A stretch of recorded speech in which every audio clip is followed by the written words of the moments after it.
Atención, este audiolibro animado es una producción intelectual registrada y una obra derivada creada por Audiolibros Prohibidos y a todos los derechos sobre la traducción, narración, caracterización de voz, sincronización labial, animación y composición audiovisual están reservados internacionalmente. Queda estrictamente prohibida cualquier forma de reproducción, distribución, modificación, extracción, realización de copias o uso comercial. No se otorga ningún tipo de autorización o permiso para su uso fuera de esta plataforma. Las infracciones serán perseguidas legalmente hasta las últimas consecuencias. Disfrute de esta obra única. E.T.A. Hoffman, El hombre de arena. Nathaniel y Lotario sin duda estarán inquietos porque hace tanto tiempo que no les escribo. Mamá estará enfadada y Clara pensará que vivo en tal torbellino de alegría que he olvidado por completo la dulce imagen angelical tan profundamente grabada en mi corazón y en mi alma, pero no es así. Cada día, cada hora, pienso en ustedes y el rostro encantador de Clara vuelve una y otra vez en mis sueños. Sus ojos transparentes me miran con dulzura, y su boca me sonríe como antaño, cuando volvía junto a ustedes. ¡Ay de mí! ¿Cómo podría haberles escrito con la violencia que anidaba en mi espíritu y que hasta ahora ha turbado todos mis pensamientos? Algo espantoso se ha introducido en mi vida. Sombríos presentimientos de un destino cruel y amenazador se ciernen sobre mí, como nubes negras, impenetrables a los alegres rayos del sol. Debo decirte lo que me ha sucedido, debo hacerlo, es preciso. Pero solo con pensarlo oigo a mi alrededor risas burlonas. Ay, querido Lotario, ¿cómo hacer para intentar solamente que comprendas que lo que me sucedió hace unos días ha podido turbar mi vida de una forma terrible? Si estuvieras aquí podrías ver con tus propios ojos. Pero ciertamente piensas ahora en mí como en un visionario absurdo. En pocas palabras, la horrible visión que tuve, y cuya mortal influencia intento evitar,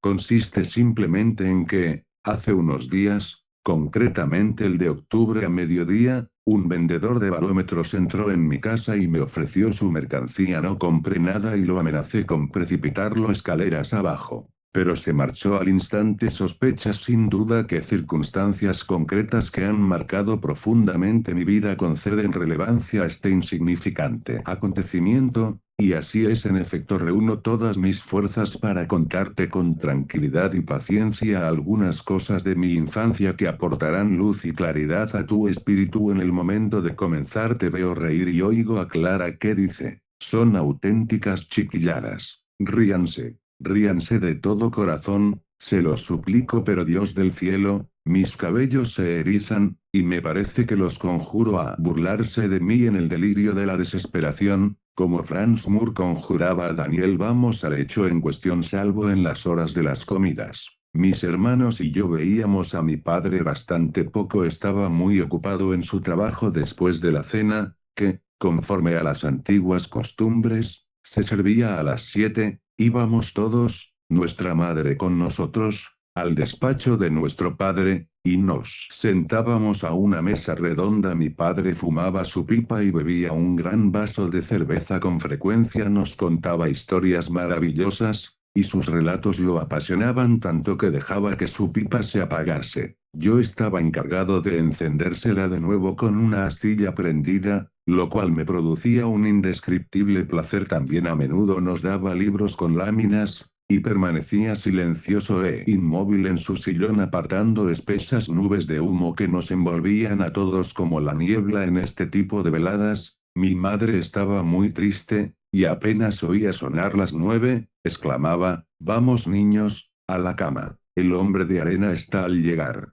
Ya lo oigo. Y, en efecto, se oía entonces retumbar en la escalera graves pasos. Debía ser el hombre de arena. En cierta ocasión, aquel ruido me produjo más escalofríos que de costumbre y pregunté a mi madre mientras nos acompañaba: oye mamá, ¿quién es ese malvado hombre de arena que nos aleja siempre del lado de papá? ¿Qué aspecto tiene? ¿No existe tal hombre de arena? Cariño, me respondió mi madre, cuando digo viene el hombre de arena quiero decir que tienen que ir a la cama y que sus párpados se cierran involuntariamente como si alguien les hubiera tirado arena a los ojos. La respuesta de mi madre no me satisfizo y mi infantil imaginación adivinaba que mi madre había negado la existencia del hombre de arena para no asustarnos, pero yo lo oía siempre subir las escaleras. Lleno de curiosidad, impaciente por asegurarme de la existencia de este hombre, pregunté a una vieja criada que cuidaba de la más pequeña de mis hermanas. ¿Quién era aquel personaje? A mi pequeño Nathaniel me contestó. No lo sabes, es un hombre malo que viene a buscar a los niños cuando no quieren irse a la cama y les arroja un puñado de arena a los ojos haciéndolos llorar sangre, y luego los mete en un saco y se los lleva a la luna creciente para divertir a sus hijos, que esperan en el nido y tienen picos encorvados como las lechuzas para comerles los ojos a picotazos. Desde entonces, la imagen del hombre de arena se grabó en mi espíritu de forma terrible, y, por la noche, en el instante en que las escaleras retumbaban con el ruido de sus pasos, temblaba de ansiedad y de horror. Mi madre solo podía entonces arrancarme estas palabras ahogadas por mis lágrimas: el hombre de arena. El hombre de arena corría al dormitorio y aquella terrible aparición me atormentaba durante toda la noche. Yo tenía ya la edad suficiente como para pensar que la historia del hombre de arena y sus hijos en el nido de la luna creciente, según la contaba la vieja criada, no era del todo exacta. Sin embargo, el hombre de arena siguió siendo para mí un espectro amenazador. El terror se apoderaba de mí cuando lo oía subir al despacho de mi padre. Algunas veces duraba su ausencia largo tiempo, luego, sus visitas volvían a ser frecuentes. Aquello duró varios años. No podía acostumbrarme a tan extraña aparición, y la sombría figura de aquel desconocido no palidecía en mi pensamiento. Su relación con mi padre ocupaba cada vez más mi imaginación. La idea de preguntarle a él me sumía en un insuperable temor, y el deseo de indagar el misterio, de ver al legendario hombre de arena, aumentaba en mí con los años. El hombre de arena me había deslizado en el mundo de lo fantástico, donde el espíritu infantil se introduce tan fácilmente. Nada me complacía tanto como leer o escuchar horribles historias de genios, brujas y duendes, pero, por encima de todas las escalofriantes apariciones, prefería la del hombre de arena que dibujaba con tiza y carbón en las mesas, en los armarios y en las paredes bajo las formas más espantosas. Cuando cumplí 10 años, mi madre me asignó una habitación para mí solo, en el corredor, no lejos de la de mi padre como siempre. Al sonar las 9 el desconocido se hacía oír,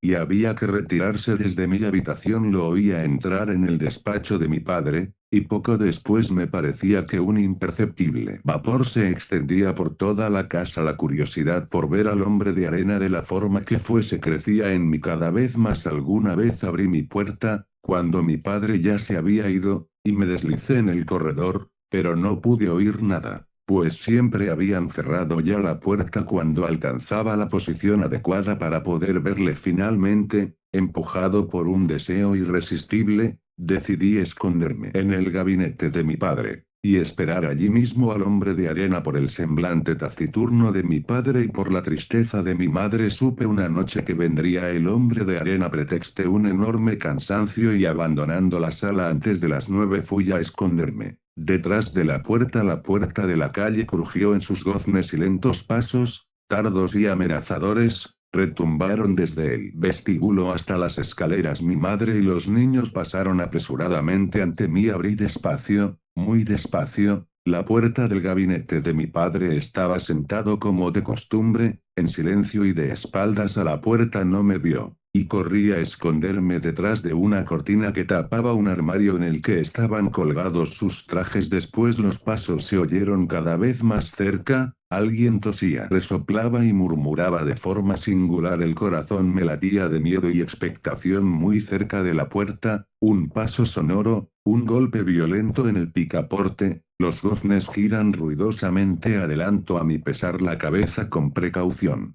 El hombre de arena está en medio de la habitación. El resplandor de las velas ilumina su rostro. El hombre de arena, el terrible hombre de arena, Es el viejo abogado Coppelius que a veces se sienta a nuestra mesa, pero el más horrible de los rostros no me hubiera causado más espanto que el de aquel Coppelius. Imagínate un hombre de anchos hombros con una enorme cabeza deforme, una tez mate, cejas grises y espesas bajo las que brillan dos ojos verdes como los de los gatos y una nariz gigantesca que desciende bruscamente sobre sus gruesos labios. Su boca torcida se encorva aún más con su burlona sonrisa. En sus mejillas dos manchas rojas y unos acentos a la vez sordos y silbantes se escapan de entre sus dientes irregulares. Coppelius aparecía siempre con un traje color ceniza, de una hechura pasada de moda, chaqueta y pantalones del mismo color, medias negras y zapatos con hebillas de strass. Su corta peluca, que apenas cubría su cuello, terminaba en dos bucles pegados que soportaban sus grandes orejas, de un rojo vivo, e iba a perderse en un amplio tafetán negro que se desplegaba aquí y allá en su espalda y dejaba ver el broche de plata que sujetaba su lazo. Aquella cara ofrecía un aspecto horrible y repugnante, pero lo que más nos chocaba a nosotros, niños, eran aquellas grandes manos velludas y huesudas. Cuando él las dirigía hacia algún objeto, nos guardábamos de tocarlo. Él se había dado cuenta de esto y se complacía en tocar los pasteles o las frutas confitadas que nuestra madre había puesto sigilosamente en nuestros platos. Entonces él gozaba viendo nuestros ojos llenos de lágrimas al no poder ya saborear por asco y repulsión las golosinas que él había rozado. Lo mismo hacía los días de fiesta.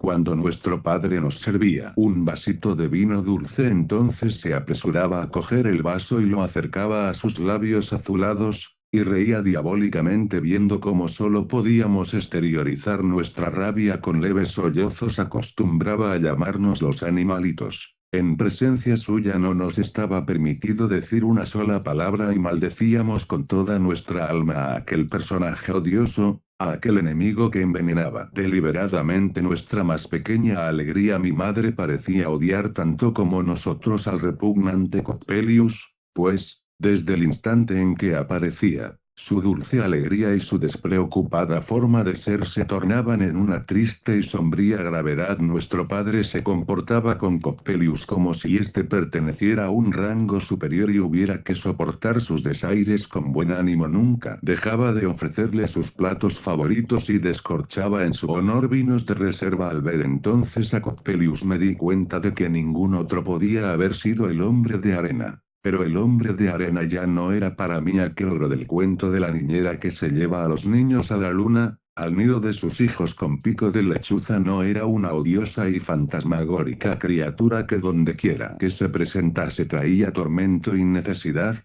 causando un mal durable, eterno. Yo estaba como embrujado, con la cabeza entre las cortinas, a riesgo de ser descubierto y cruelmente castigado. Mi padre recibió alegremente a Coppelius. Vamos, al trabajo, exclamó el otro con voz sorda quitándose la levita. Mi padre, con aire sombrío, se quitó la bata y los dos se pusieron unas túnicas negras. Mi padre abrió la puerta de un armario empotrado que ocultaba un profundo nicho donde había un horno. Coppelius se acercó, y del hogar se elevó una llama azul. Una gran cantidad de extrañas herramientas se iluminaron con aquella claridad, pero, Dios mío, qué extraña metamorfosis se había operado en los rasgos de mi anciano padre. Un dolor violento y terrible parecía haber cambiado la expresión honesta y leal de su fisonomía, que se había contraído de forma satánica. Se parecía a Coppelius. Este manejaba unas pinzas incandescentes y atizaba los carbones ardientes del hogar. Creí ver a su alrededor figuras humanas, pero sin ojos. En su lugar había cavidades negras, profundas, horribles.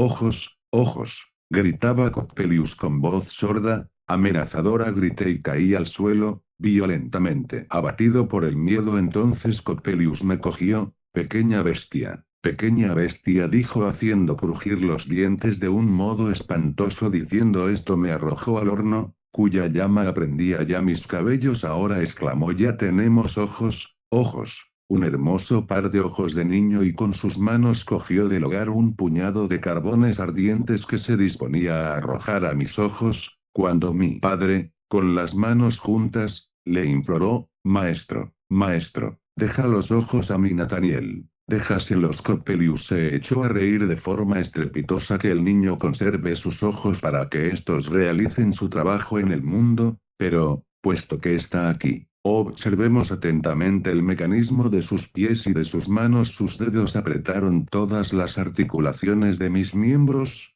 que crujieron, y me retorció las manos y los pies de una forma y de otra. Esto no está del todo bien, tan bien como estaba. El viejo lo ha entendido perfectamente. Coppelius murmuraba esto mientras me retorcía, pero pronto todo se volvió oscuro y confuso a mi alrededor. Un dolor nervioso agitó todo mi ser. No sentí nada más. Un vapor dulce y cálido se derramó sobre mi rostro. Desperté como del sueño de la muerte. Mi madre estaba inclinada sobre mí. ¿Está aquí el hombre de arena? Balbucí. No, mi niño, está muy lejos, se fue hace mucho. No te hará daño. Así decía mi madre, y me besaba estrechando contra su corazón al niño querido que le era devuelto. ¿Para qué cansarte por más tiempo con estas historias, querido Lotario? Fui descubierto y cruelmente maltratado por Coppelius. La ansiedad y el miedo me causaron una ardiente fiebre que padecí durante algunas semanas. ¿Está aún aquí el hombre de arena? Estas fueron las primeras palabras de mi salvación y el primer signo de mi curación. Solo me queda contarte el instante más horrible de mi infancia. Después te habrás convencido de que no hay que acusar a mis ojos de que todo me parezca sin color en la vida, pues un sombrío destino ha levantado una densa nube ante todos los objetos, y solo mi muerte podrá disiparla. Coppelius no volvió a aparecer. Se dijo que había abandonado la ciudad. Había transcurrido un año, y cierta noche, según la antigua e invariable costumbre, estábamos sentados en la mesa redonda. Nuestro padre estaba muy alegre y nos contaba historias divertidas que le habían sucedido en los viajes de su juventud. En el momento en que el reloj daba las 9 oímos sonar los goznes de la puerta de la casa, y unos graves pasos retumbaron desde el vestíbulo hasta las escaleras. «Es Coppelius», dijo mi madre palideciendo. «Sí, es Coppelius», repitió mi padre con voz entrecortada. Las lágrimas asomaron a los ojos de mi madre. «Padre, es preciso por última vez», respondió. «Bien, por última vez, te lo juro. Ve con los niños. Buenas noches». Yo estaba petrificado, me faltaba el aire. Mi madre, viéndome inmóvil,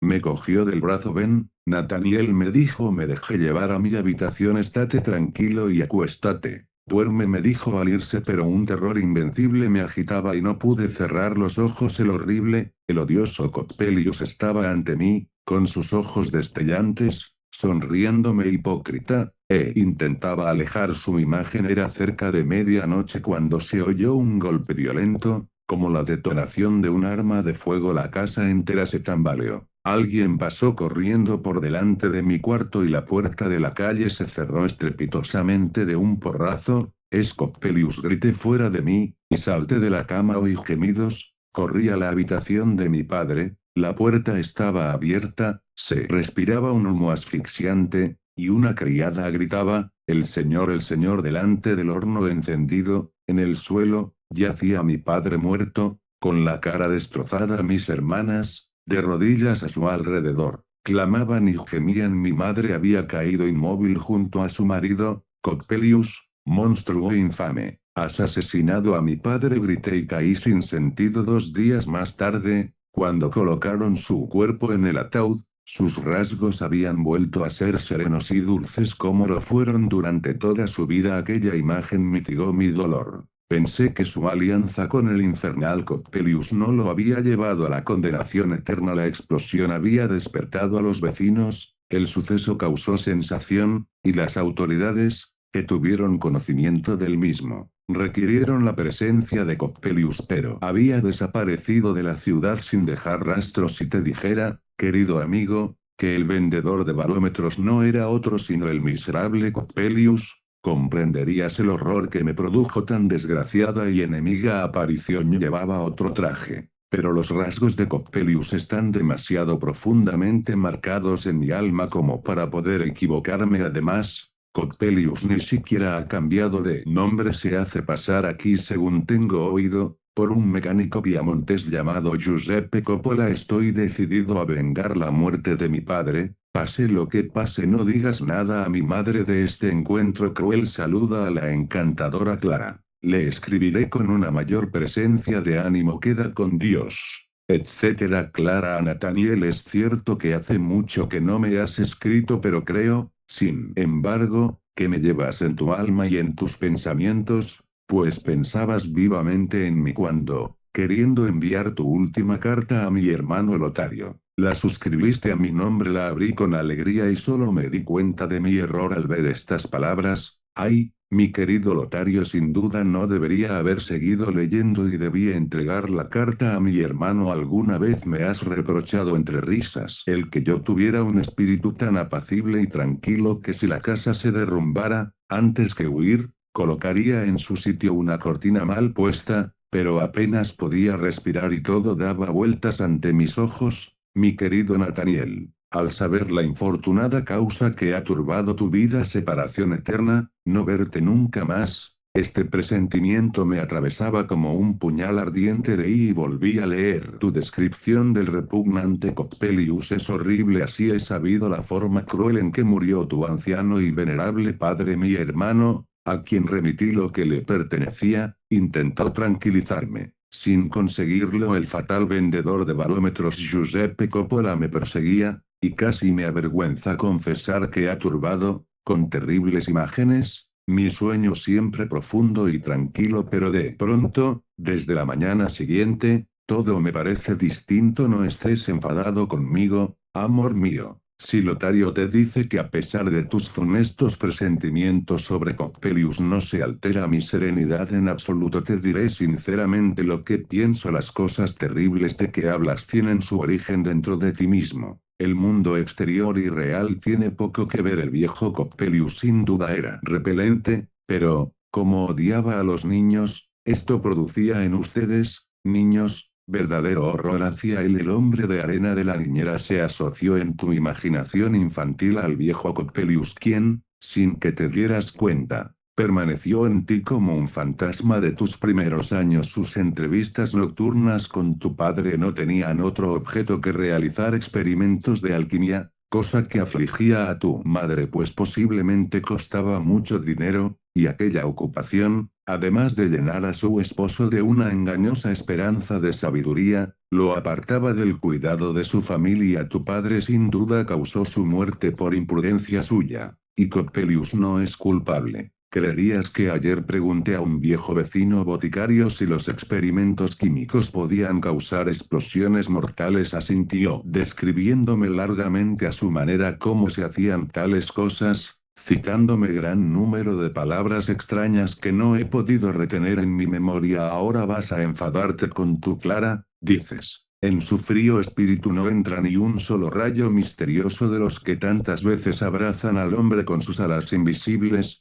Ella percibe tan solo la superficie coloreada del mundo y se alegra como un niño a la vista de frutas cuya dorada cáscara esconde un mortal veneno. Ah, mi bien amado Nathaniel, ¿acaso no piensas que el sentimiento de un poder enemigo que se agita de manera funesta sobre nuestro ser, no puede penetrar en las almas sonrientes y serenas? Perdóname si yo, una simple jovencita, intento expresar lo que siento ante la idea de una lucha semejante. Quizá no encuentro las palabras adecuadas y tú te ríes, no de mis pensamientos, sino de mi torpeza para expresarlos. Si realmente existe un poder oculto que tan traidoramente hunde sus garras en nuestro interior para cogernos y arrastrarnos a un camino peligroso que habríamos evitado, si tal fuerza existe, debe doblegarse ante nosotros mismos, pues sólo así ganará nuestra confianza y un lugar en nuestro corazón, lugar que necesita para realizar su obra. Si tenemos la suficiente firmeza, el valor necesario para reconocer el camino hacia el que deben conducirnos nuestra vocación y nuestras inclinaciones, para caminar con paso tranquilo, nuestro enemigo interior perecerá en los vanos esfuerzos que haga por ilusionarnos. También es cierto, añade Lotario, que la tenebrosa presencia a la que nos entregamos crea con frecuencia en nosotros imágenes tan atrayentes que nosotros mismos producimos. El engaño que nos consume es el fantasma de nuestro propio yo, cuya influencia mueve nuestra alma y nos sumerge en el infierno o nos conduce al cielo. ¿Te das cuenta? Querido Nathaniel, mi hermano y yo hemos hablado de oscuras fuerzas y poderes que a mí, después de haber escrito, no sin esfuerzo, lo más importante, se me aparecen sosegadas, profundas. Las últimas palabras de Lotario no las entiendo del todo bien, solo intuyo lo que piensa, sin embargo, me parece rigurosamente cierto, te lo suplico. Aparta de tu pensamiento al odioso abogado Coppelius y al vendedor de barómetros Coppola. Convéncete de que esas extrañas figuras no tienen influencia sobre ti, solo la creencia en su poder enemigo las vuelve enemigas. Si cada línea de tu carta no expresara la profunda exaltación de tu espíritu, si el estado de tu alma no afligiera mi corazón,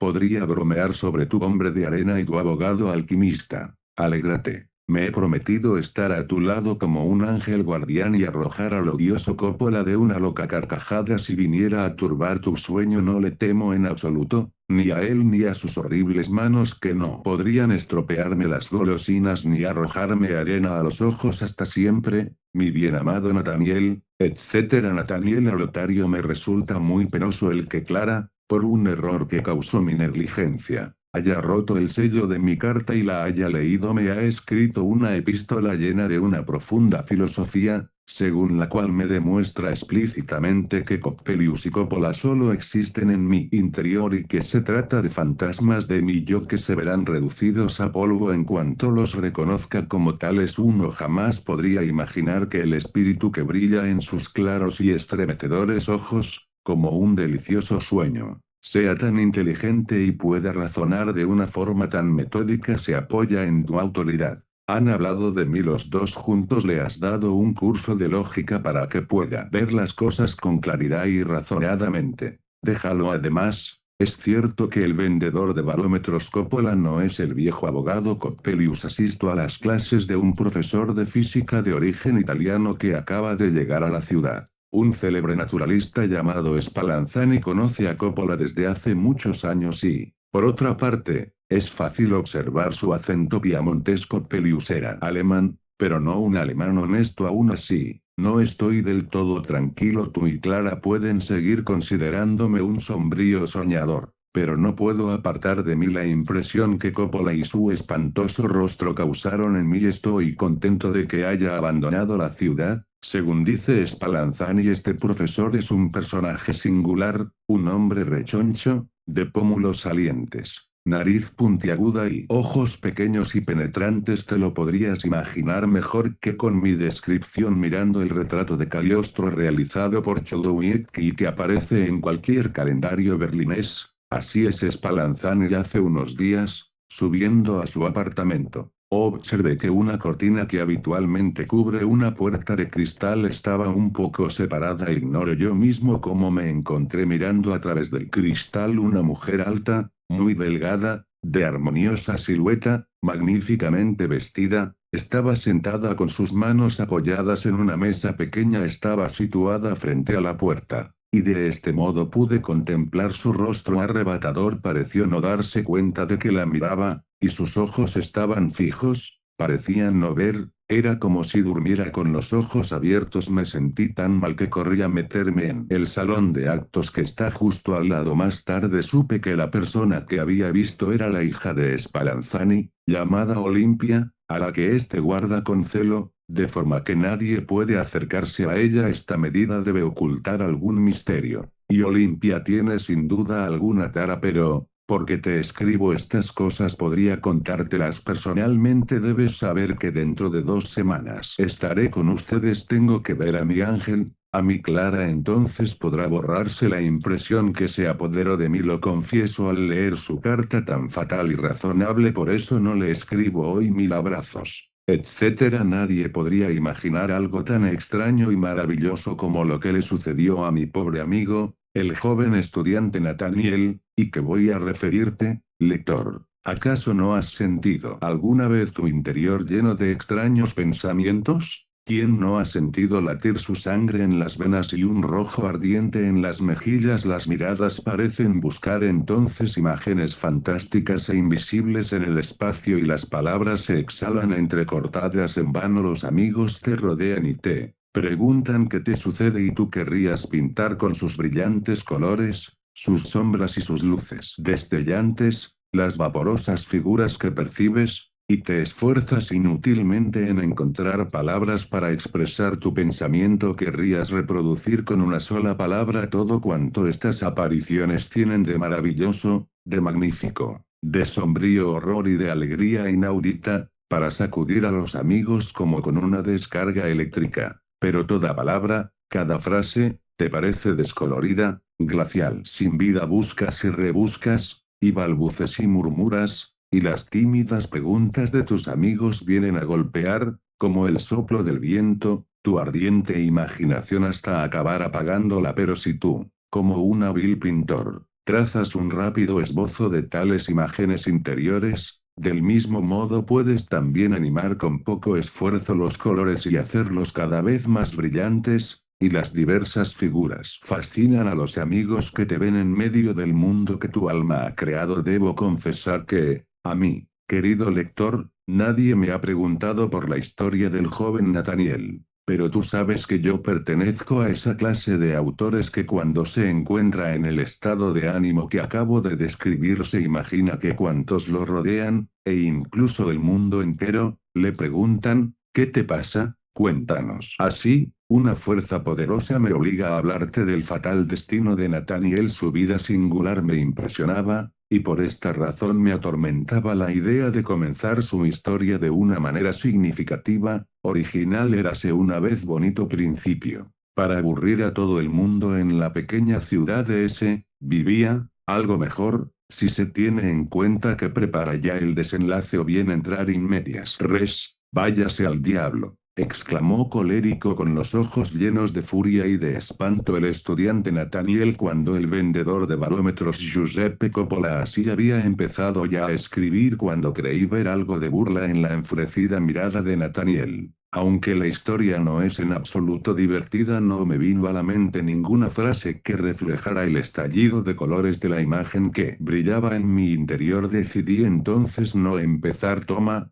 querido lector, las 3 cartas que mi amigo Lotario me invitó a compartir como el esbozo del cuadro que me esforzaré, en el curso de la narración, en animar cada vez con más colorido. Lo mejor que pueda. Quizá consiga, como un buen retratista, dar a algún personaje un toque expresivo de manera que al verlo lo encuentres parecido al original, aun sin conocerlo, y te parecerá verlo en persona. Quizá creerás, lector, que no hay nada tan maravilloso y fantástico como la vida real, y que el poeta se limita a recoger un pálido brillo, como en un espejo sin pulir para que desde el principio quede claro lo que es necesario saber. Hay que añadir como aclaración a las cartas que, inmediatamente después de la muerte del padre de Nathaniel, Clara y Lotario, hijos de un pariente lejano también recientemente fallecido, fueron recogidos por la madre de aquel. Clara y Nathaniel sintieron una fuerte inclinación mutua, contra la que nadie tuvo nada que oponer. Estaban,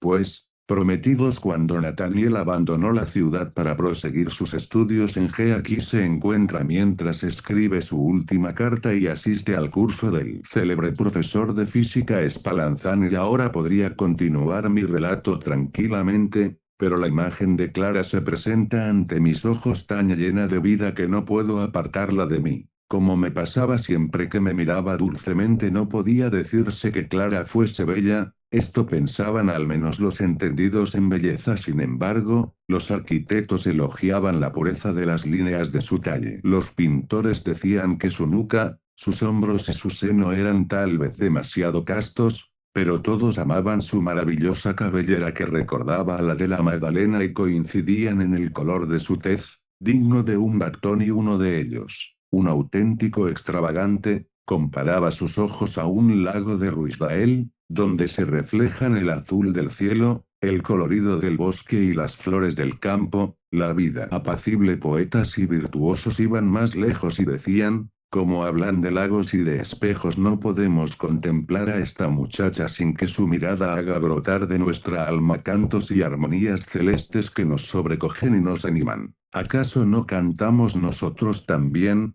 Y alguna vez hasta creemos leer en la tenue sonrisa de Clara que es como un cántico, no obstante algunos tonos disonantes así. Era Clara poseía la imaginación alegre y vivaz de un niño inocente, un alma de mujer tierna y delicada, y una inteligencia penetrante y lúcida. Los espíritus ligeros y presuntuosos no tenían nada que hacer a su lado, pues ella, sin muchas palabras, conforme a su temperamento silencioso, parecía decirles con su mirada transparente y su sonrisa irónica: queridos amigos, pretenden que mire sus tristes sombras como auténticas figuras animadas y con vida. Por esta razón Clara fue acusada por muchos de ser fría, prosaica e insensible, pero otros, que veían la vida con más claridad, amaban fervorosamente a esta joven y encantadora muchacha. Pero nadie tanto como Nathaniel, quien se dedicaba a las ciencias y a las artes con pasión clara, le correspondía con toda su alma. Las primeras nubes de tristeza pasaron por su vida cuando se separó de ella. Con cuánta alegría se arrojó en sus brazos cuando él, al volver a su ciudad natal, entró en casa de su madre. Como había anunciado en su última carta a Lotario, sucedió entonces lo que Nathaniel había imaginado. En el momento en que volvió a ver a Clara desapareció la imagen del abogado Coppelius y la fatal y razonable carta de Clara, que tanto lo había contrariado. Sin embargo, Nathaniel tenía razón cuando escribía a su amigo Lotario que su encuentro con el repugnante vendedor de barómetros había ejercido una funesta influencia en su vida. Todos sintieron desde los primeros días de su estancia que Nathaniel había cambiado. Su forma de ser se hundía en sombrías ensoñaciones y se comportaba de un modo extraño, no habitual en él. La vida era solo sueños y presentimientos. Hablaba siempre de cómo los hombres, creyéndose libres, son solo juguete de oscuros poderes, y humildemente deben conformarse con lo que el destino les depara. Aún iba más lejos, y afirmaba que era una locura creer que el arte y las ciencias pueden ser creados a nuestro antojo, puesto que la exaltación necesaria para crear no proviene de nuestro interior, sino de una fuerza exterior de la que no somos dueños. Clara no estaba de acuerdo con esos delirios místicos, pero era inútil refutarlos. Solo cuando Nathaniel afirmaba que Coppelius era el principio maligno que se había apoderado de él en el momento en que se escondió tras la cortina para observarlo, y que aquel demonio enemigo turbaría su dichoso amor, Clara decía seriamente: sí, Nathaniel, tienes razón, Coppelius es un principio maligno y enemigo, puede actuar de forma espantosa, como una fuerza diabólica que se introduce visiblemente en tu vida, pero solo si no lo destierras de tu pensamiento y de tu alma. Mientras tú creas en él, existirá. Su poder está en tu credulidad. Nathaniel, irritado al ver que Clara solo admitía la existencia del demonio en su interior, quiso probársela por medio de doctrinas místicas de demonios y fuerzas oscuras, pero Clara interrumpió la discusión con una frase indiferente. Con gran disgusto de Nathaniel pensó entonces que las almas frías encerraban estos profundos misterios sin saberlo, y que Clara pertenecía a esta naturaleza secundaria, por lo cual decidió hacer todo lo posible para iniciarla en tales secretos. Al día siguiente, mientras Clara preparaba el desayuno, fue a su lado y empezó a leer diversos pasajes de libros místicos, hasta que Clara dijo: pero, mi querido Nathaniel, ¿y si yo te considerase a ti como el principio diabólico que actúa contra mi café? Porque, si me pasara el día escuchándote mientras lees y mirándote a los ojos como tú quieres,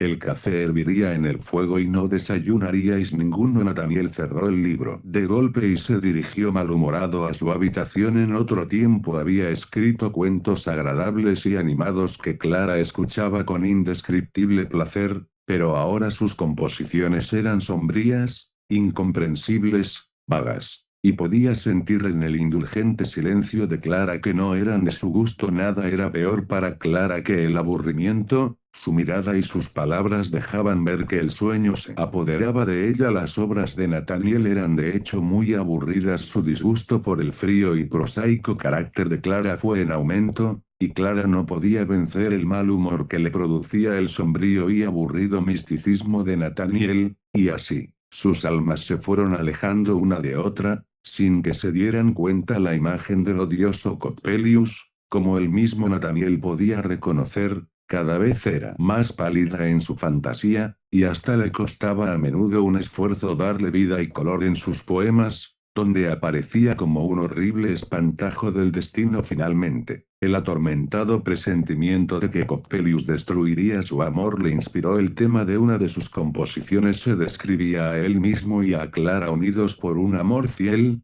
pero de vez en cuando una mano amenazadora aparecía en su vida y les arrebataba la alegría. Cuando por fin se encontraban ante el altar aparecía el horrible Coppelius que tocaba los maravillosos ojos de Clara. Estos saltaban al pecho de Nathaniel como chispas sangrientas encendidas y ardientes. Luego Coppelius se apoderaba de él, lo arrojaba a un círculo de fuego que giraba con la velocidad de la tormenta y lo arrastraba en medio de sordos bramidos, de un rugido como cuando el huracán azota la espuma de las olas en el mar, que se alzan, como negros gigantes de cabeza blanca, en furiosa lucha en medio de aquel salvaje bramido. Oyó la voz de Clara: no puedes mirarme, Coppelius te ha engañado. No eran mis ojos los que ardían en tu pecho, eran ardientes gotas de sangre de tu propio corazón. Yo tengo mis ojos, mírame. Nathaniel piensa, es Clara, y yo soy eternamente suyo. Es como si dominase el círculo de fuego donde se encuentra, y el sordo estruendo desaparece en un negro abismo. Nathaniel mira los ojos de Clara,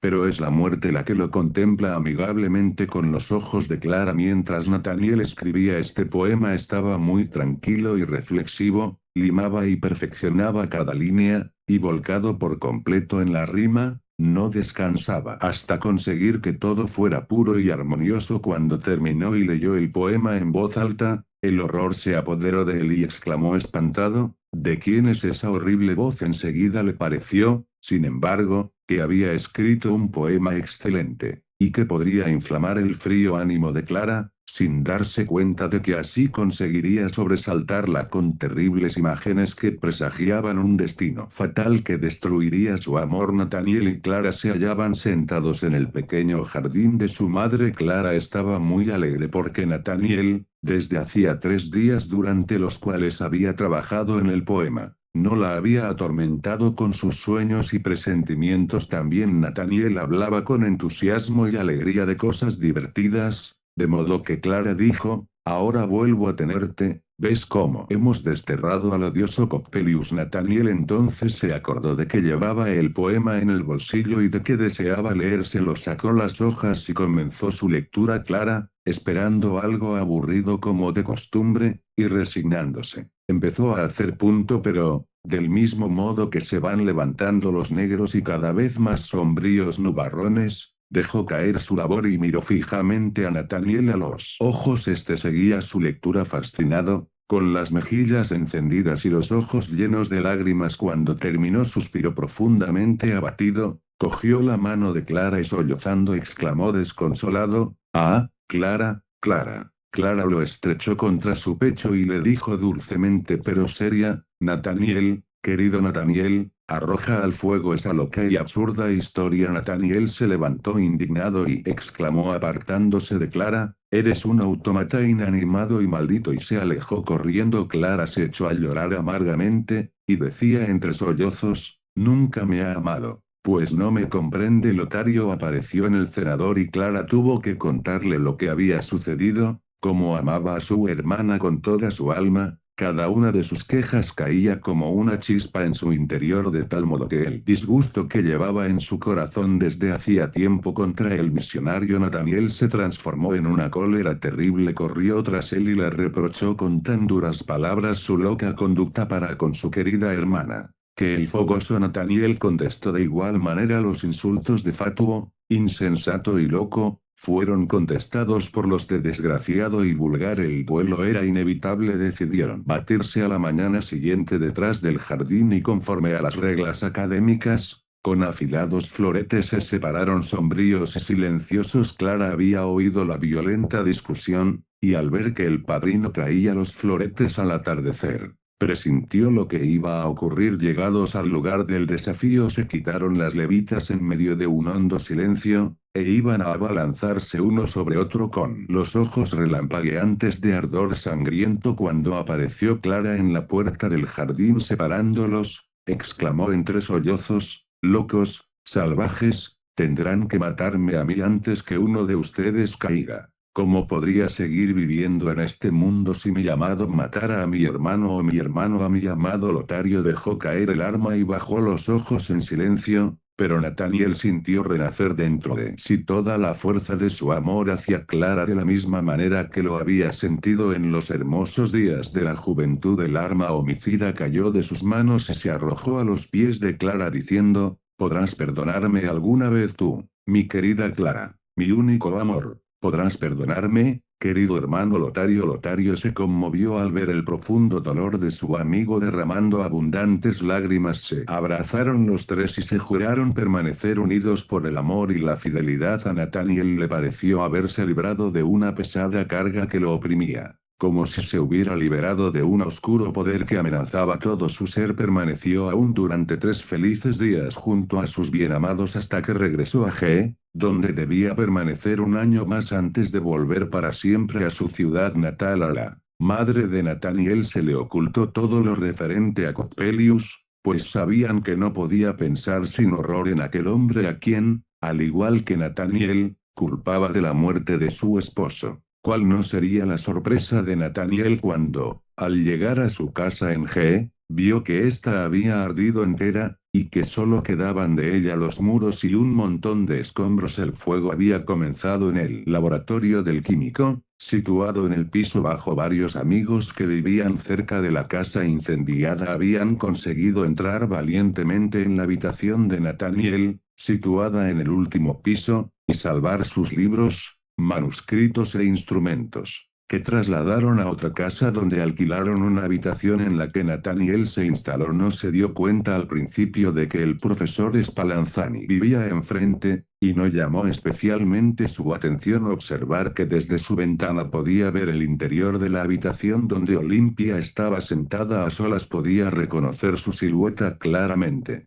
aunque los rasgos de su cara continuaban borrosos, pero acabó por extrañarse de que Olimpia permaneciera en la misma posición, igual que la había descubierto la primera vez a través de la puerta de cristal, sin ninguna ocupación, sentada junto a la mesita, con la mirada fija, invariablemente dirigida hacia él. Tuvo que confesarse que no había visto nunca una belleza como la suya, pero la imagen de Clara seguía instalada en su corazón, y la inmóvil Olimpia le fue indiferente, y solo de vez en cuando dirigía una mirada furtiva por encima de su libro hacia la hermosa estatua. Eso era todo. Un día estaba escribiendo a Clara cuando llamaron suavemente a la puerta. Al abrirla, vio el repugnante rostro de Coppola. Nathaniel se estremeció, pero recordando lo que Spallanzani le había dicho de su compatriota Coppola y lo que le había prometido a su amada en relación con el hombre de arena, se avergonzó de su miedo infantil y reunió todas sus fuerzas para decir con la mayor tranquilidad posible: «No compro barómetros, amigo, así que váyase». Pero Coppola, entrando en la habitación, le dijo con voz ronca, mientras su boca se contraía en una odiosa sonrisa y sus pequeños ojos brillaban bajo unas largas pestañas grises: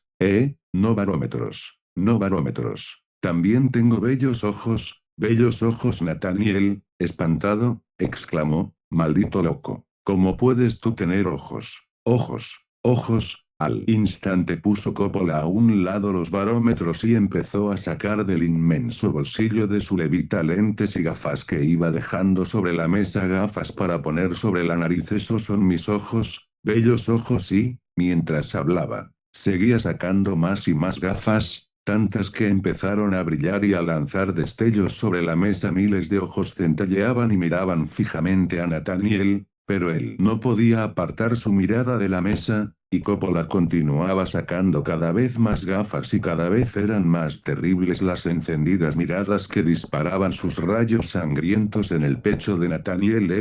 Sobrecogido de terror, gritó: «¡Detente! Hombre maldito, cogiéndolo del brazo en el momento en que Coppola hundía de nuevo su mano en el bolsillo para sacar más lentes. Por más que la mesa estuviera ya cubierta de ellas, Coppola se separó de él suavemente con una sonrisa forzada, diciendo: "Ah, no son para usted, pero aquí tengo bellos prismáticos". Y recogiendo los lentes empezó a sacar del inmenso bolsillo prismáticos de todos los tamaños. En cuanto todas las gafas estuvieron guardadas, Nathaniel se tranquilizó, y acordándose de Clara se dio cuenta de que el horrible fantasma solo estaba en su interior, ya que Coppola era un gran mecánico y óptico, y en modo alguno el doble del maldito Coppelius. Por otra parte, las lentes que Coppola había extendido sobre la mesa no tenían nada de particular, y menos de fantasmagórico, por lo que Nathaniel decidió, para reparar su extraño comportamiento, comprarle alguna cosa. Escogió unos pequeños prismáticos muy bien trabajados, y,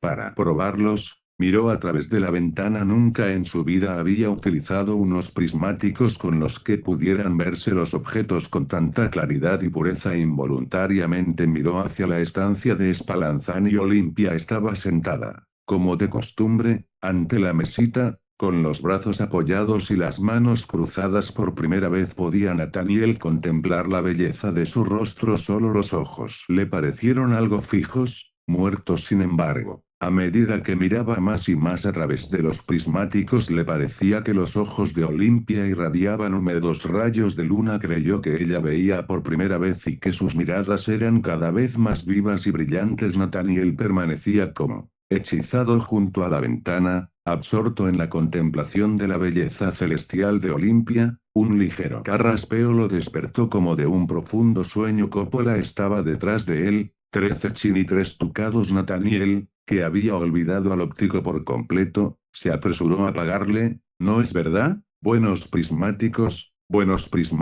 decía Coppola con su repugnante voz y su odiosa sonrisa. Sí, sí, respondió Nathaniel contrariado. Adiós, querido amigo. Coppola abandonó la habitación, no sin antes lanzar una mirada de reojo sobre Nathaniel, que lo oyó reír a carcajadas al bajar la escalera. Sin duda, pensó Nathaniel, se ríe de mí porque he pagado los prismáticos más caros de lo que valen. Mientras decía estas palabras en voz baja, le pareció oír en la habitación un profundo suspiro que le hizo contener la respiración. Sobrecogido de espanto, se dio cuenta de que era él mismo quien había suspirado así. Clara tenía razón, se dijo a sí mismo al considerarme un visionario, pero lo absurdo, más que absurdo, es que la idea de haber pagado a Coppola los prismáticos más caros de lo que valen me produzca tal terror. Y no encuentro cuál puede ser el motivo. Se sentó de nuevo para terminar la carta a Clara, pero una mirada hacia la ventana le hizo ver que Olimpia aún estaba allí sentada, y, al instante, empujado por una fuerza irresistible,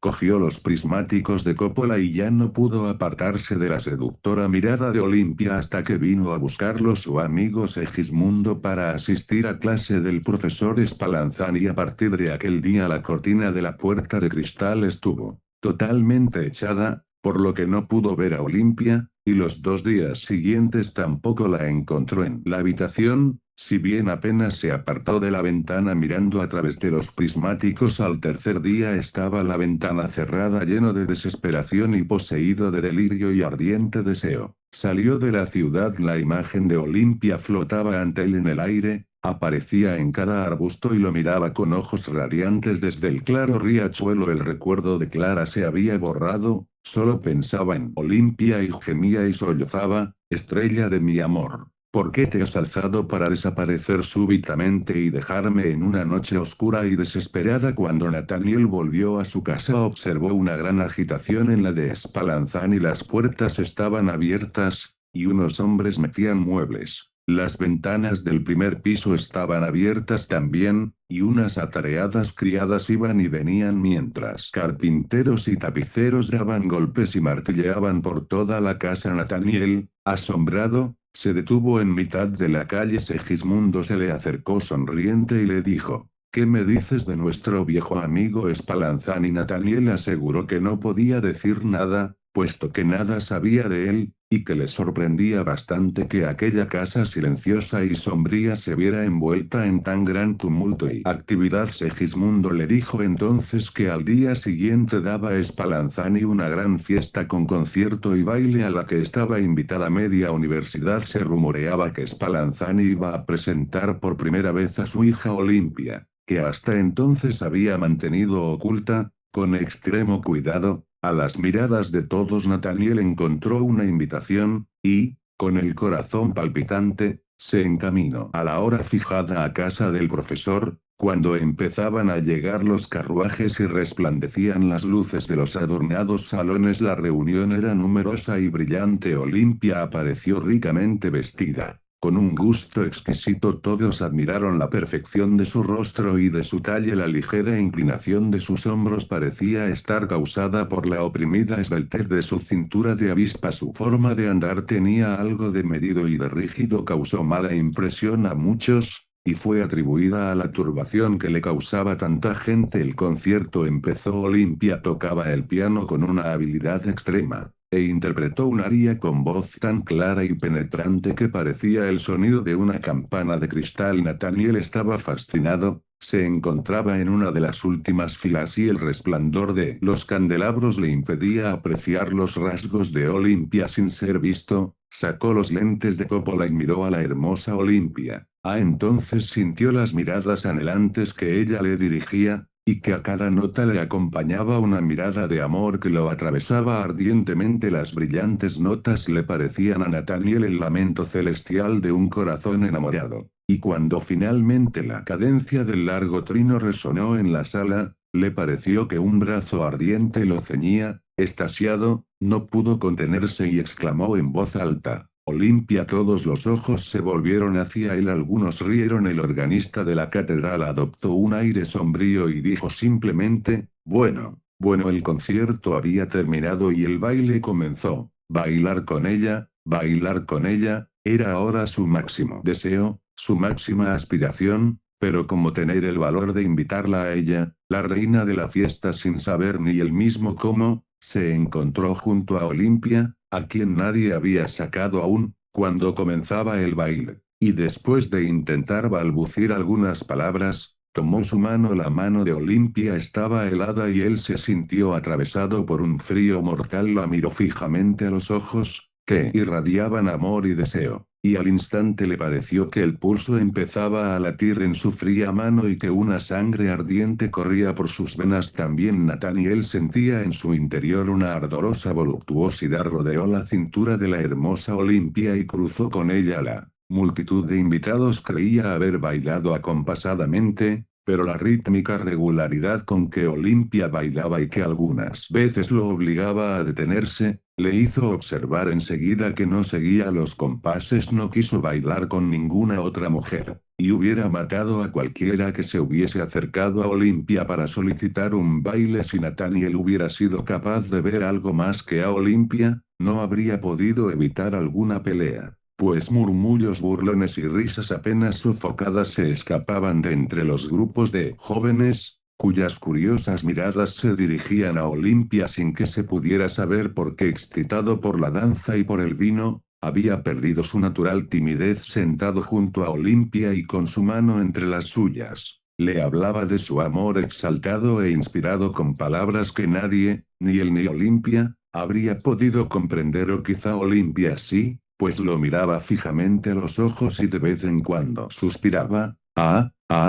lo que Nathaniel respondía: oh, mujer celestial, divina criatura, luz que se nos promete en la otra vida, alma profunda donde todo mi ser se mira, y cosas parecidas. Pero Olimpia suspiraba y contestaba solo: el profesor Spallanzani pasó varias veces junto a los felices enamorados y les sonrió con satisfacción. Aunque Nathaniel se encontraba en un mundo distinto, le pareció como si de pronto oscureciera en casa del profesor Spallanzani. Miró a su alrededor y observó espantado que las dos últimas velas se consumían y estaban a punto de apagarse. Hacía tiempo que el baile y la música habían cesado. Separarnos, exclamó furioso y desesperado. Nathaniel besó la mano de Olimpia y se inclinó sobre su boca, Sus labios ardientes se encontraron con los suyos helados, se estremeció como cuando tocó por primera vez la fría mano de Olimpia, y la leyenda de la novia muerta le vino de pronto a la memoria. Pero al abrazar y besar a Olimpia sus labios parecían cobrar el calor de la vida. El profesor Spallanzani atravesó lentamente la sala vacía, sus pasos resonaban huecos y su figura, rodeada de sombras vacilantes, ofrecía un aspecto fantasmagórico. ¿Me amas? ¿Me amas, Olimpia? Solo una palabra murmuraba Nathaniel, pero Olimpia, levantándose, suspiró solo. Ah, así, amada estrella de mi amor, dijo Nathaniel, tú eres la luz que alumbrará mi alma para siempre. Replicó Olimpia alejándose. Nathaniel la siguió, y se detuvieron delante del profesor. Ya veo que lo ha pasado muy bien con mi hija, dijo este sonriendo, así que, si le complace conversar con esta tímida muchacha, su visita será bien recibida. Nathaniel se marchó llevando el cielo en su corazón. Al día siguiente la fiesta de Spallanzani fue el centro de las conversaciones, a pesar de que el profesor había hecho todo lo posible para que la reunión resultara espléndida. Hubo numerosas críticas y se dirigieron especialmente contra la muda y rígida Olimpia, a la que, a pesar de su belleza, consideraron completamente estúpida. Se pensó que esta era la causa por la que Spallanzani la había mantenido tanto tiempo oculta. Nathaniel escuchaba estas cosas con rabia, pero callaba, pues pensaba que aquellos miserables no merecían que se les demostrara que era su propia estupidez la que les impedía conocer la belleza del alma de Olimpia. Dime, por favor, amigo, le dijo un día Segismundo, dime, ¿cómo es posible que una persona sensata como tú se haya enamorado del rostro de cera de una muñeca? Nathaniel iba a responder encolerizado, pero se tranquilizó y contestó, dime, Segismundo, ¿cómo es posible que los encantos celestiales de Olimpia hayan pasado inadvertidos a tus clarividentes ojos? Pero agradezco al destino el no tenerte como rival, pues uno de los dos habría tenido que morir a manos del otro. Segismundo se dio cuenta del estado de su amigo y desvió la conversación diciendo que en amor era muy difícil juzgar, para luego añadir, es muy extraño que la mayoría de nosotros haya juzgado a Olimpia del mismo modo. Nos ha parecido. No te enfades, amigo, algo rígida y sin alma. Su talle es proporcionado, al igual que su rostro. Es cierto, podría parecer bella si su mirada no careciera de rayos de vida, quiero decir, de visión. Su paso es extrañamente rítmico, y cada uno de sus movimientos parece provocado por un mecanismo. Su canto, su interpretación musical tiene ese ritmo regular e incómodo que recuerda el funcionamiento de una máquina, y pasa lo mismo cuando baila. Olimpia nos resulta muy inquietante, no queremos tener nada que ver con ella,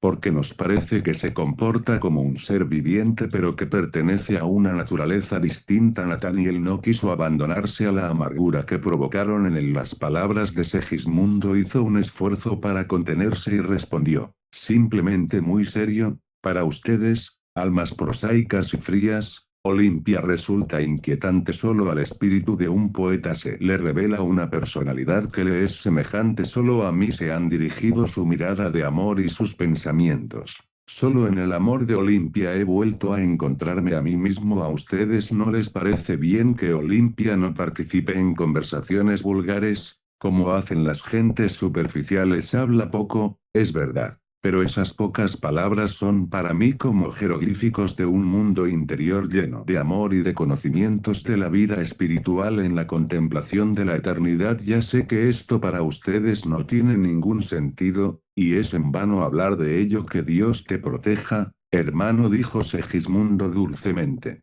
de un modo casi doloroso, pero pienso que vas por mal camino. Puedes contar conmigo si todo.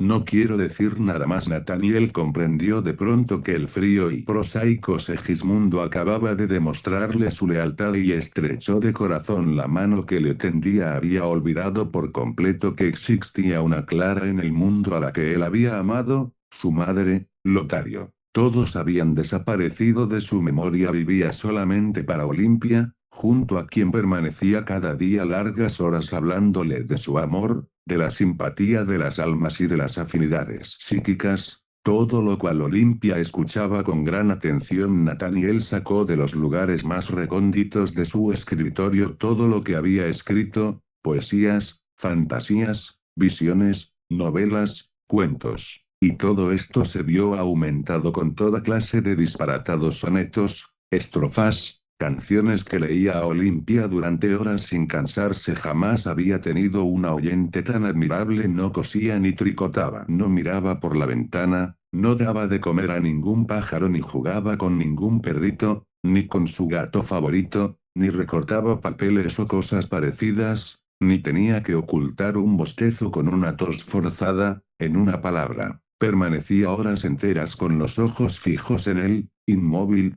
y su mirada era cada vez más brillante y animada. Solo cuando Nathaniel, al terminar, cogía su mano para besarla, decía, y luego buenas noches, mi amor, alma sensible y profunda, exclamaba Nathaniel en su habitación. Solo tú me comprendes. Se estremecía de felicidad al pensar en las afinidades intelectuales que existían entre ellos y que aumentaban cada día. Le parecía oír la voz de Olimpia en su interior, que ella hablaba en sus obras. Debía ser así, pues Olimpia nunca pronunció otras palabras que las ya citadas, pero cuando Nathaniel se acordaba en los momentos de lucidez, de la pasividad y del mutismo de Olimpia, por ejemplo, cuando se levantaba por las mañanas y en ayunas, se decía, ¿qué son las palabras? Palabras. La mirada celestial de sus ojos dice más que todas las lenguas. ¿Puede acaso una criatura del cielo encerrarse en el círculo estrecho de nuestra forma de expresarnos? El profesor Spallanzani parecía mirar con mucho agrado las relaciones de su hija con Nathaniel, prodigándole a este todo tipo de atenciones, de modo que cuando se atrevió a insinuar un matrimonio con Olimpia, el profesor, con gran sonrisa, dijo que dejaría a su hija elegir libremente. Animado por estas palabras y con el corazón ardiente de deseos, Nathaniel decidió pedirle a Olimpia al día siguiente que le dijera con palabras lo que sus miradas le daban a entender desde hacía tiempo, que sería suya para siempre. Buscó el anillo que su madre le diera al despedirse, para ofrecérselo a Olimpia como símbolo de unión eterna. Las cartas de Clara y de Lotario cayeron en sus manos, las apartó con indiferencia, encontró el anillo y, poniéndoselo en el dedo, corrió de nuevo junto a Olimpia al subir las escaleras, y cuando se encontraba ya en el vestíbulo, oyó un gran estrépito que parecía venir del estudio de Spallanzani. Pasos, crujidos, golpes contra la puerta, mezclados con maldiciones y juramentos. Suelta, suelta de una vez, infame miserable. ¿Para esto he sacrificado mi vida? Este no era el trato. Yo hice los ojos y yo los engranajes. Maldito perro relojero, largo de aquí, Satanás, fuera de aquí. Bestia infernal. Eran las voces de Spallanzani y del horrible Coppelius que se mezclaban y retumbaban juntas. Nathaniel, sobrecogido de espanto, se precipitó en la habitación. El profesor sujetaba un cuerpo de mujer por los hombros, y el italiano Coppola tiraba de los pies, luchando con furia para apoderarse de él. Nathaniel retrocedió horrorizado al reconocer el rostro de Olimpia, lleno de cólera. Quiso arrancar a su amada de aquellos salvajes, pero al instante Coppola, con la fuerza de un gigante, consiguió hacerse con ella, descargando al mismo tiempo un tremendo golpe sobre el profesor,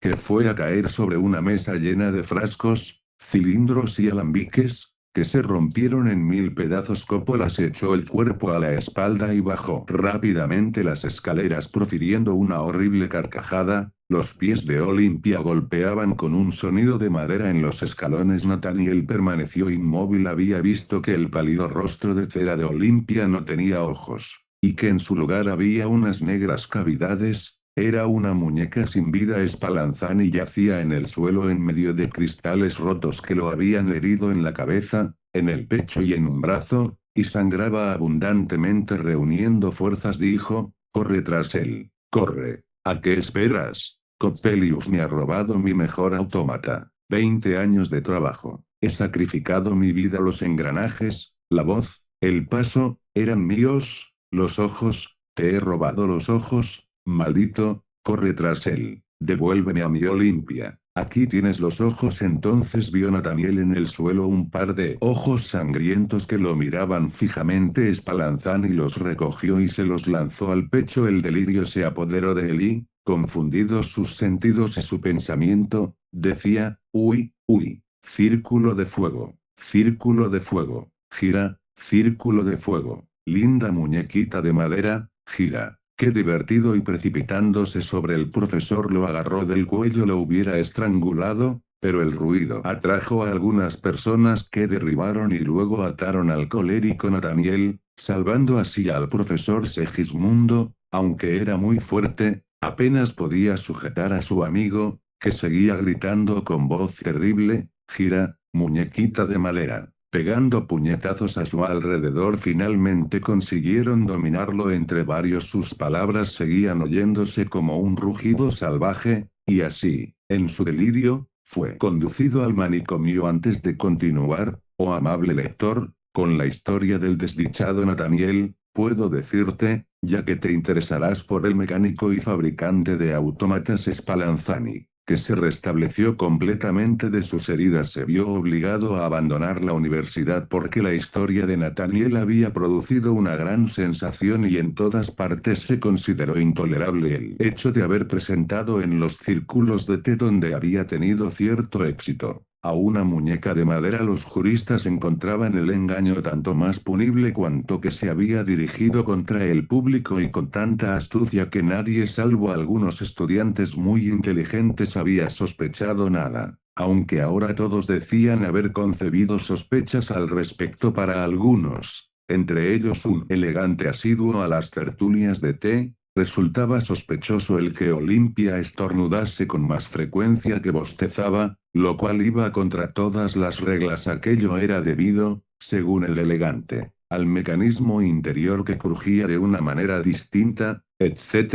El profesor de poesía y elocuencia tomó un poco de rapé y dijo alegremente, honorables damas y caballeros, no se dan cuenta de cuál es el quid del asunto. Todo ha sido una alegoría, una metáfora continuada. ¿Comprenden? Sapientisad. Pero muchas personas honorables no se contentaron con aquella explicación. La historia del autómata los había impresionado profundamente y se extendió entre ellos una terrible desconfianza hacia las figuras humanas. Muchos enamorados, para convencerse de que su amada no era una muñeca de madera, obligaban a ésta a bailar y a cantar sin seguir los compases, a tricotar o a coser mientras les escuchaban en la lectura, a jugar con el perrito, etc., y, sobre todo, a no limitarse a escuchar, sino que también debía hablar, de modo que se apreciase su sensibilidad y su pensamiento. En algunos casos, los lazos amorosos se estrecharon más, en otros, esto fue causa de numerosas rupturas. Así no podemos seguir, decían todos. Ahora en los test se bostezaba de forma increíble y no se estornudaba nunca para evitar sospechas. Como ya hemos dicho, Spallanzani tuvo que huir para evitar una investigación criminal por haber engañado a la sociedad con un autómata. Coppola también desapareció. Nathaniel se despertó un día como de un sueño penoso y profundo, abrió los ojos, y un sentimiento de infinito bienestar y de calor celestial lo invadió. Se hallaba acostado en su habitación, en la casa paterna. Clara estaba inclinada sobre él y, a su lado, su madre y Lotario. Por fin,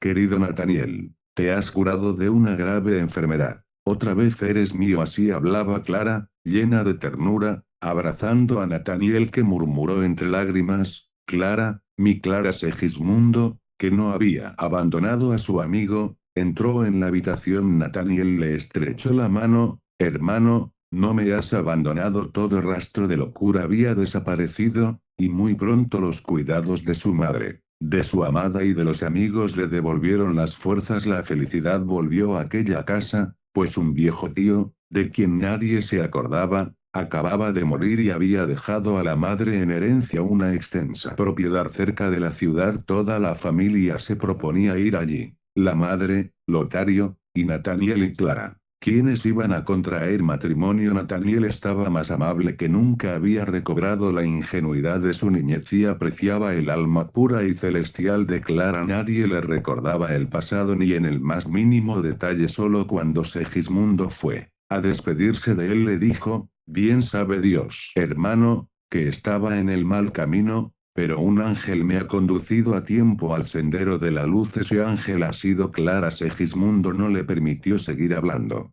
Temiendo que se hundiera en dolorosos pensamientos, llegó el momento en que los cuatro, felices, iban a dirigirse hacia su casa de campo. Durante el día hicieron compras en el centro de la ciudad. La alta torre del ayuntamiento proyectaba su sombra gigantesca sobre el mercado. Vamos a subir a la torre para contemplar las montañas, dijo Clara. Dicho y hecho, Nathaniel y Clara subieron a la torre. La madre volvió a casa con la criada, y Lotario, que no tenía ganas de subir tantos escalones, prefirió esperar abajo. Enseguida se encontraron los dos enamorados, cogidos del brazo, en la más alta galería de la torre, contemplando la espesura de los bosques, detrás de los cuales se elevaba la cordillera azul, como una ciudad de gigantes. ¿Ves aquellos arbustos que parecen venir hacia nosotros?, preguntó Clara. Nathaniel buscó instintivamente en su bolsillo y sacó los prismáticos de Coppola. Al llevárselos a los ojos vio la imagen de Clara ante él. Su pulso empezó a latir con violencia en sus venas, pálido como la muerte. Miró fijamente a Clara, sus ojos lanzaban chispas y empezó a rugir como un animal salvaje. Luego empezó a dar saltos mientras decía riéndose a carcajadas, gira muñequita de madera, gira. Y, cogiendo a Clara, quiso precipitarla desde la galería, pero, en su desesperación, Clara se agarró a la barandilla. Lotario oyó la risa furiosa del loco y los gritos de espanto de Clara. Un terrible presentimiento se apoderó de él y corrió escaleras arriba. La puerta de la segunda escalera estaba cerrada. Los gritos de Clara aumentaban y, ciego de rabia y de terror, empujó la puerta hasta que cedió. La voz de Clara se iba debilitando. ¡Socorro! ¡Sálvenme! ¡Sálvenme! Su voz moría en el aire. Ese loco va a matarla, exclamó Lotario. También la puerta de la galería estaba cerrada. La desesperación le dio fuerzas y la hizo saltar de sus goznes. Dios del cielo. Nathaniel sostenía en el aire a Clara, que aún se agarraba con una mano a la barandilla. Lotario se apoderó de su hermana con la rapidez de un rayo. Golpeó en el rostro a Nathaniel, obligándolo a soltar la presa. Luego bajó la escalera con su hermana desmayada en los brazos. Estaba salvada. Nathaniel corría y saltaba alrededor de la galería gritando, círculo de fuego, gira, círculo de fuego. La multitud acudió al oír los salvajes gritos y entre ellos destacaba por su altura el abogado Coppelius,